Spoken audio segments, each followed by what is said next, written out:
O grito ecoou pelos corredores da escola secundária de Lisboa como um trovão inesperado. Você é um pervertido, professor.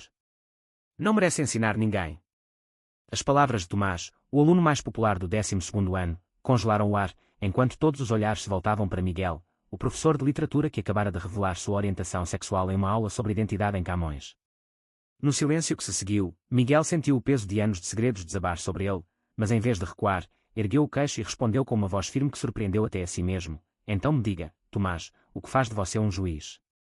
Vamos debater isso agora, na frente de todos. Miguel Andrade, com seus 35 anos e uma paixão ardente pela poesia portuguesa que o levara de uma infância humilde em Coimbra para as ruas movimentadas de Lisboa, nunca imaginara que sua vida viraria um palco de batalha pública. Ele havia escolhido a docência para inspirar, para abrir mentes como as páginas de um livro antigo, mas naquela manhã de outono, com as folhas douradas caindo lá fora como confetes de uma festa interrompida, tudo mudou. A escola, um edifício neoclássico no bairro da Baixa, com suas paredes e quando risos e sussurros de gerações, tornara-se um campo minado. Tomás, filho de um político conservador local, não era apenas um aluno, era o porta-voz de uma onda de preconceito que Miguel sentira borbulhar há meses, olhares desviados nos corredores, bilhetes anónimos na sua mesa, boatos que se espalhavam como fumaça de um incêndio distante. Mas Miguel não era homem de fugir. Filho de uma mãe viúva que limpava casas para sustentar sonhos alheios, ele aprendera cedo que a coragem não era ausência de medo, mas o ato de enfrentá-lo com as mãos trêmulas. Naquela aula, ao discutir os Lusíadas, ele mencionara casualmente sua própria jornada. Camões escreveu sobre amores proibidos, sobre o desejo que desafia oceanos. Eu sei disso porque vivi algo similar, sou gay, e isso não me torna menos humano, menos professor. O silêncio inicial fora de espanto, mas Tomás explodira, levantando-se com o punho cerrado, acusando-o de corromper a juventude. Os colegas, uma mistura de adolescentes curiosos e receosos, observavam petrificados. Foi então que Sofia, uma aluna quieta de cabelos cacheados e olhos verdes penetrantes, ergueu a mão pela primeira vez na aula. Professor, isso não é corrupção. Isso é verdade. E a verdade liberta. Suas palavras, simples e cortantes, foram o primeiro raio de luz em meio à tempestade. Enquanto o sino tocava, encerrando a aula de forma abrupta, Miguel pediu a todos que ficassem sentados. Não vamos fingir que isso não aconteceu. Amanhã, traremos um debate aberto. Quem quiser participar, venha preparado. Quem não, reflita. Tomás saiu batendo a porta, mas Sofia demorou-se, aproximando-se da mesa dele com um caderno apertado contra o peito. Eu sinto muito pelo que aconteceu. Mas... obrigado por ser corajoso. Meu irmão mais velho é como você, e ele sofreu tanto na escola. Miguel sorriu, um sorriso cansado mas genuíno, tocando levemente o ombro dela. Coragem é contagiosa, Sofia. Vamos ver quem pega primeiro. Ela assentiu, e por um instante, ele viu neles o reflexo de si mesmo aos 17 anos, confuso, mas faminto por aceitação. Naquela noite, em seu pequeno apartamento no Chiado, com vista para as 7 colinas que pareciam sussurrar segredos antigos, Miguel não dormiu. Ele caminhava de um lado para o outro, o chão de azulejos frios sob os pés descalços, revivendo cada olhar, cada sussurro. O telefone tocou, era sua melhor amiga, Ana, uma jornalista lésbica que cobria direitos humanos para um jornal local. Ouviu o que rolou na escola. Você é louco, Miguel. Mas... orgulhoso de você. Quer que eu venha? Ele riu, uma risada rouca que mascarava o tremor na voz. Não, Ana. Eu preciso disso sozinho. Mas me ajuda a planejar o debate. Vamos transformar ódio em conversa. Eles passaram horas no telefone, traçando um plano audacioso, convidar ativistas, pais, até o diretor. Miguel queria que fosse um evento, não uma briga, um palco onde vozes silenciadas pudessem ecoar. Dias se passaram em uma névoa de tensão. Corredores da escola zumbiam com rumores, alguns alunos o evitavam, outros deixavam bilhetes de apoio escondidos em seus livros. Tomás, inflamado pelo pai que o instruíra a defender valores tradicionais, organizou um grupo de WhatsApp contra Miguel, espalhando memes cruéis e citações distorcidas de textos religiosos. Mas algo inesperado aconteceu. Rafael, um colega professor de história, alto e de barba rala, com olhos castanhos que pareciam carregar o peso de segredos próprios, aproximou-se dele no refeitório. Eu vi o que você fez. Foi inspirador. Eu sei como é esconder quem se é. Rafael era hétero, casado com filhos, mas havia perdido um irmão gay para o suicídio anos antes, em uma família que negava sua existência. Aquela confissão, sussurrada sobre sanduíches frios, plantou uma semente de aliança improvável. Me deixa ajudar no debate, disse Rafael. Eu modero, se quiser. O debate, marcado para a sexta-feira no auditório da escola, com suas cadeiras de madeira rangente e o cheiro de cera polida, prometia ser explosivo. Miguel passou a semana preparando materiais, poemas de Sofia de Melo Brainer sobre amor universal, estatísticas sobre violência contra a comunidade LGBT em Portugal, histórias reais de alunos anónimos que compartilhavam em fóruns online. Sofia tornou-se sua aliada secreta, recrutando amigos para o lado da inclusão. Mas na véspera, um golpe, o pai de Tomás, o vereador Carlos Mendes, anunciou publicamente que processaria a escola por propaganda indecente, ameaçando fechar o evento. Jornais locais pegaram a história, e de repente, Miguel era manchete, professor gay desafia conservadores em Lisboa. Quando a manhã do debate chegou, o auditório lotado exalava eletricidade. Pais nervosos sentavam-se ao lado de alunos curiosos, câmaras de TV piscavam nas laterais. Tomás subiu ao pódio primeiro, voz trêmula mas furiosa. Isso não é sobre ódio, é sobre proteger nossas crianças de ideologias que destroem famílias. Aplausos esparsos ecoaram, mas Miguel esperou sua vez, coração martelando como um tambor de fado. Ele não gritou, falou baixo, com a intensidade de quem carrega oceanos dentro. Tomás, eu entendo seu medo.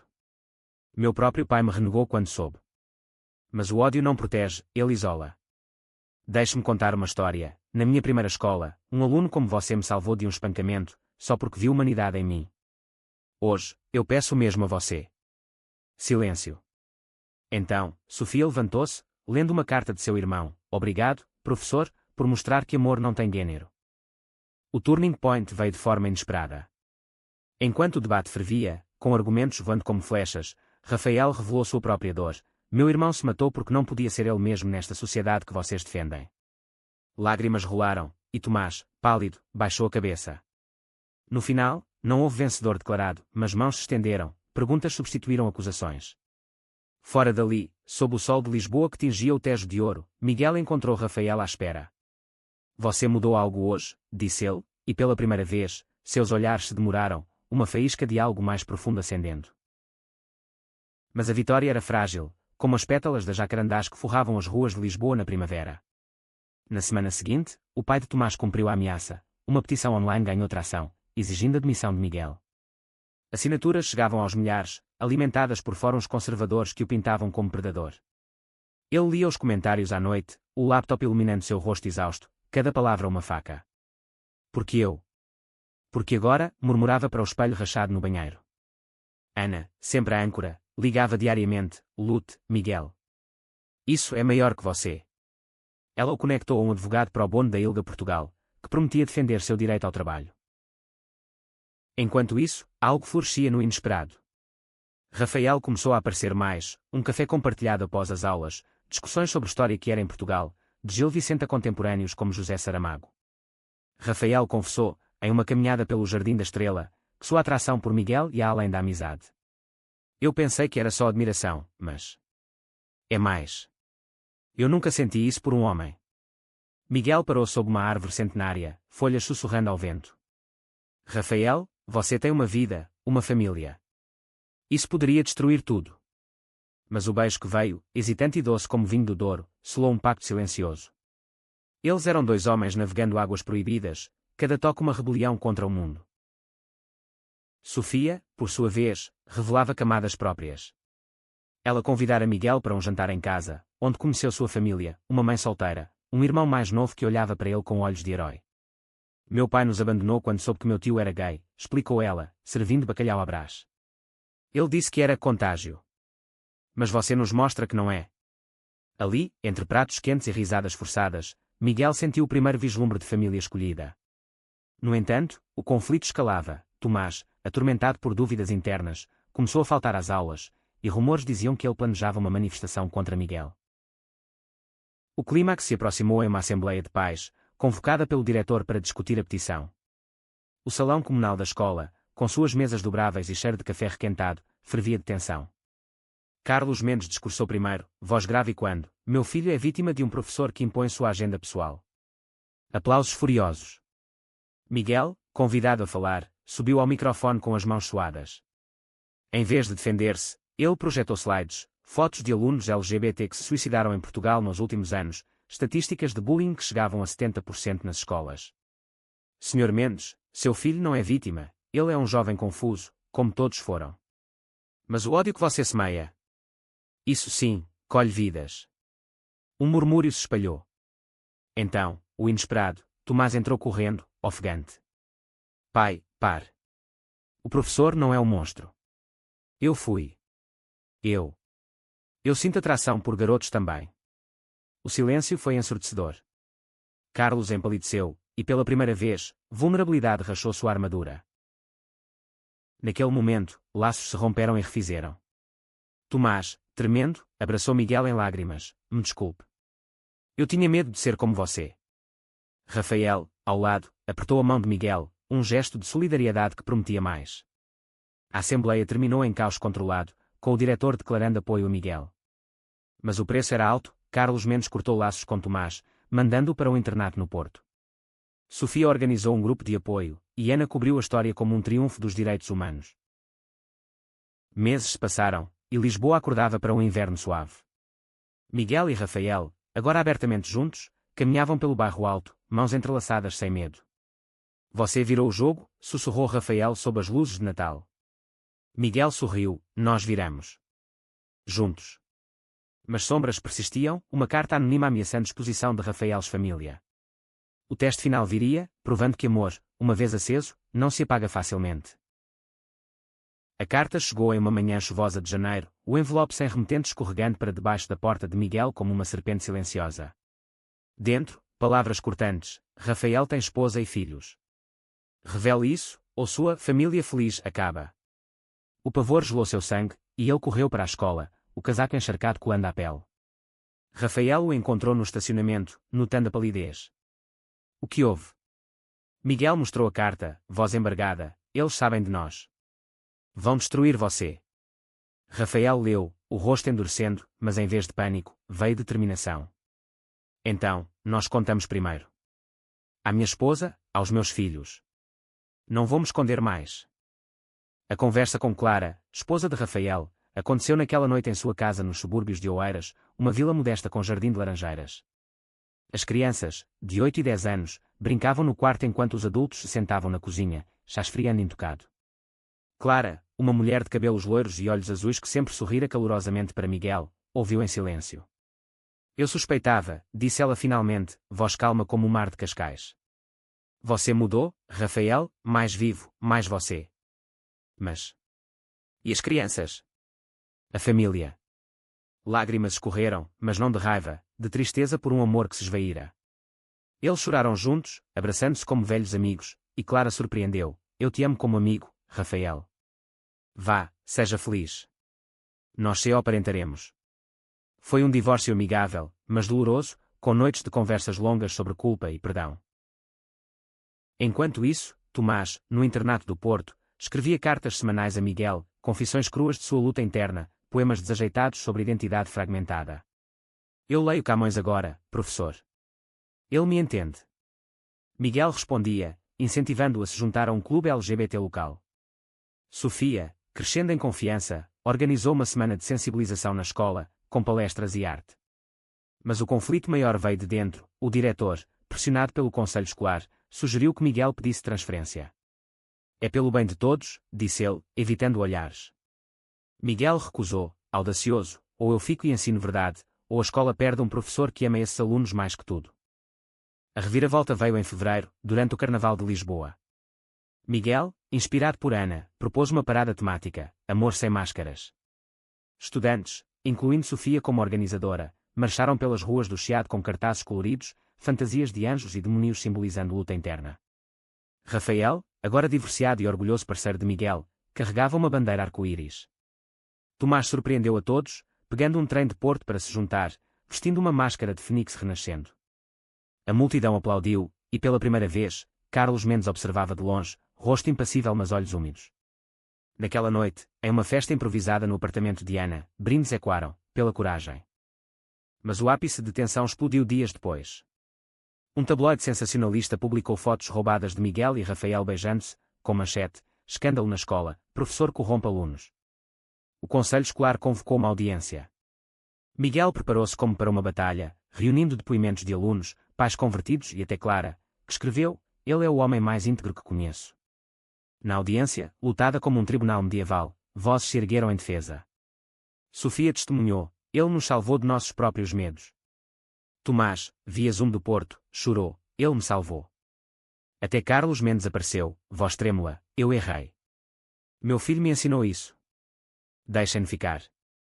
O veredito foi vitória, Miguel permaneceu, e a escola adotou políticas anti-bullying mais fortes. Mas o coração da história batia em momentos quietos, Rafael e Miguel, em uma viagem a Sintra, declarando amor eterno sob as brumas do Palácio da Pena. Você me deu uma vida, disse Rafael. Miguel riu, nós nos demos. Sofia florescia, namorando uma garota do clube de debate, e Tomás voltava para Lisboa, reconciliado com o pai em um jantar tenso mas esperançoso. Primavera trouxe renovação, com flores de buganvília climbing as paredes da escola. Miguel, agora ícone local, escrevia um livro sobre sua jornada, com contribuições de todos. O look final. Uma proposta de Rafael no Mirador de Santa Catarina, ao pôr do sol sobre o Tejo, case comigo, e vamos ensinar o mundo a amar. Sim, ecoou a resposta, e Lisboa testemunhou. No entanto, a calmaria era ilusória, como o azul sereno do céu lisboeta antes de uma tempestade atlântica. Com a fama veio escrutínio, ativistas radicais o acusavam de privilégio masculino por não sofrer o suficiente, enquanto conservadores remanescentes boicotavam suas aulas. Miguel, exausto, questionava sua audácia, valeu a pena, Rafael? Ou só criei mais dor? Rafael, cozinhando um cozido à portuguesa em sua nova casa compartilhada em Alfama, respondia com um beijo, você criou esperança. Olhe para Tomás, ele está liderando um grupo no Porto agora. Sofia, aos 18 anos recém-completados, enfrentava seu próprio drama. Apaixonada por Inês, uma aluna de arte transferida de Évora, ela confessou o amor em uma tarde no Parque Eduardo VII. Inês retribuiu, mas sua família católica devota reagiu com fúria, mandando-a para um convento em Fátima para reeducação. Sofia, devastada, procurou Miguel, como você aguenta? Eles querem apagar ela. Ele a abraçou, lembrando, amor verdadeiro resiste a conventos. Vamos lutar juntas. Eles montaram uma campanha online, Liberta Inês, que viralizou, atraindo apoio de celebridades portuguesas como a cantora Carminho. Enquanto isso, Tomás retornava permanentemente, matriculado de volta na escola após reconciliação parcial com o pai. Carlos, mudado mas ainda rígido, concordou em terapia familiar. Tomás e Miguel tiveram uma conversa franca no pátio, sob a figueira centenária, eu te odiei porque te invejava, sua liberdade. Agora, quero isso. Miguel sorriu, liberdade não é ausência de dor, Tomás. É escolher enfrentar. Eles se tornaram mentores um do outro, com Tomás ajudando em aulas de literatura, lendo seus próprios textos sobre o despertar que era. O conflito escalou quando um ex-aluno, amargurado por seu próprio passado não resolvido, invadiu a escola com panfletos difamatórios, acusando Miguel de recrutar alunos. A polícia interveio, mas o dano estava feito, pais aterrorizados retiraram filhos temporariamente. Rafael, sentindo a pressão, sugeriu uma pausa, talvez devêssemos ir devagar, pelo bem de todos. Aquelas palavras cortaram Miguel como vidro, revivendo abandonos passados. Devagar. Eu arrisquei tudo por nós. A briga explodiu em gritos e quando pelas escadas de pedra, terminando com portas batidas e noites solitárias. Ana, mediadora nata, os reuniu em um café no Rossio. Vocês são idiotas se deixarem o medo vencer agora. Rafael confessou, eu tenho medo de perder os filhos na custódia, de ser o vilão. Miguel, vulnerável, admitiu, eu tenho medo de ser sempre o outro. A reconciliação veio em lágrimas e promessas, fortalecendo seu laço como ferro forjado. O iPoint irrompeu em maio, durante a Feira do Livro de Lisboa. Miguel lançava seu livro, Versos Proibidos, uma coletânea de histórias LGBT inspiradas em clássicos portugueses. A multidão enchia o pavilhão no Parque da Bela Vista, mas protestos conservadores cercavam a entrada, gritando hinos religiosos. Sofia e Tomás, à frente de um contraprotesto estudantil, cantavam fados de amor perdido e encontrado. Quando o manifestante jogou um ovo em Miguel no palco, Rafael pulou para protegê-lo, escorregando no chão molhado e caindo. O caos reinou, polícia, câmaras, corações acelerados. Mas Miguel, microfone em mão, gritou, isso é o que o ódio faz, nos divide. Mas olhem ao redor, amor nos une. Aplausos abafaram os vaias, e Inês, libertada graças à campanha, subiu ao palco para beijar Sofia publicamente. Carlos Mendes, na plateia, aplaudiu pela primeira vez. Depois, aproximou-se, você venceu, professor. Meu filho está vivo por sua causa. Foi o fechamento de um capítulo amargo. Rafael, com um hematoma no ombro mas sorriso intacto, sussurrou a Miguel, casamento em junho. O sim veio com fogos de artifício metafóricos. Verão chegou com calor abrasador, e a escola esvaziou. Miguel e Rafael fugiram para o Algarve, praias de areia branca curando feridas. Sofia e Inês planejavam futuro, Tomás explorava a arte em galerias do Porto. A jornada de Miguel, de odiado herói, provava que a audácia não era ausência de medo, mas dançar com ele. O casamento, marcado para uma capela pequena em Belém, com vista para o mosteiro dos Jeronimos, era um sonho tecelado de resiliência. Convidados incluíam Ana como madrinha, Sofia e Inês como damas, Tomás como padrinho, uma família patchwork que desafiava convenções. Clara trouxe as crianças, que espalharam pétalas de rosas vermelhas, gritando "Tio Miguel", com inocência pura. Carlos Mendes, convidado por Tomás, sentou-se na última fileira, terno engomado contrastando com olhos vermelhos. O padre, um aliado que era de longa data, oficiou com palavras de inclusão, amor, como o Tejo, flui sem barreiras. Mas nem tudo era perfeito. Na véspera, uma ligação anônima ameaçou boicotar a cerimônia, e quando velhos fantasmas. Miguel, vestindo o smoking no espelho, duvidou, e se o mundo ainda nos odiar? Rafael, ajustando a gravata, respondeu, então nos amaremos mais alto.